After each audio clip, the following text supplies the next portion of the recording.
রাশিয়ায় মুসলিম জনগোষ্ঠীর সংখ্যা বাড়ছে, কিন্তু সেই সঙ্গে বাড়ছে তাদের ওপর দমন পীড়নও। বিশেষ করে দেশটির কারাগারগুলোতে মুসলিম বন্দীদের প্রতি ভয়াবহ নির্যাতন চালানো হচ্ছে। সন্ত্রাসবাদ ও উগ্রপন্থার অভিযোগে হাজার হাজার মুসলিমকে বন্দী করা হয়েছে, আর তাদের অনেককেই কারাগারে চরম অমানবিক পরিস্থিতির শিকার হতে হচ্ছে। বিস্তারিত জানাচ্ছেন আরিফ হাসান।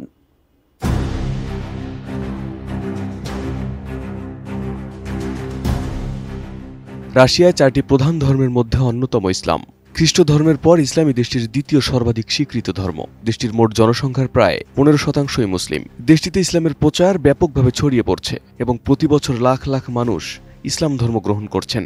তবে ইসলামের প্রচার কিছু ক্ষেত্রে কাল হয়ে দাঁড়িয়েছে মুসলিমদের জন্য। ক্রিমিয়ার তাতার নেতা নরিমান জেলিয়াল তারই এক উদাহরণ। আল জাজিরার প্রতিবেদনে বলা হয়, 2023 সালের নভেম্বরে রুশ কর্তৃপক্ষ তাকে সাইবেরিয়ার এক শীতল কারাগারে পাঠায়, যেখানে খাবার বলতে ছিল শুধু রুটি আর পাতলা স্যুপ। ধর্মপ্রাণ মুসলিম হওয়া সত্ত্বেও তাকে শূকরের মাংসের খাবার দেওয়া হতো, যা ইসলামে হারাম। পরে তাকে আরও এক নির্জন কারাগারে স্থানান্তর করা হয়, যেখানে পরিস্থিতি কিছুটা উন্নত হলেও বন্দীদের নির্যাতন অব্যাহত থাকে। RICL TMX, যুগের পর যুগ স্থাপনা থাকে মজবুত। রাশিয়ার কারাগারগুলোতে মুসলিম বন্দীদের জন্য ন্যায় বিচারের কোনো সুযোগ নেই। একটি হচ্ছে কালো কারাগার, যেখানে অপরাধী চক্রের নিয়ন্ত্রণ চলে, আরেকটি হচ্ছে লাল কারাগার, যেখানে কারারক্ষীরা নির্যাতনের মাধ্যমে শাসন চালায়। উভয় ধরনের কারাগারই মুসলিম বন্দীরা বিশেষভাবে বৈষম্যের শিকার হন। মানবাধিকার সংস্থাগুলোর মতে, রাশিয়ায় কেউ ইসলাম ধর্ম গ্রহণ করলে তাকে সন্ত্রাসী হিসাবে চিহ্নিত করা হয় এবং সাজা আরও বাড়িয়ে দেওয়া হয়।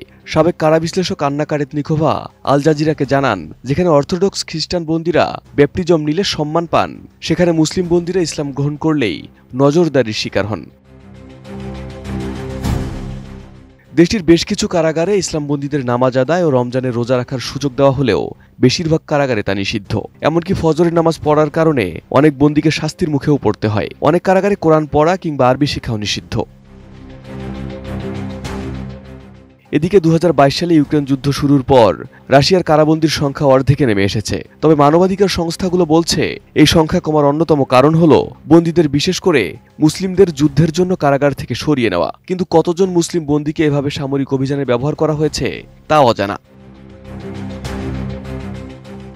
Arif Hasan, ATN news.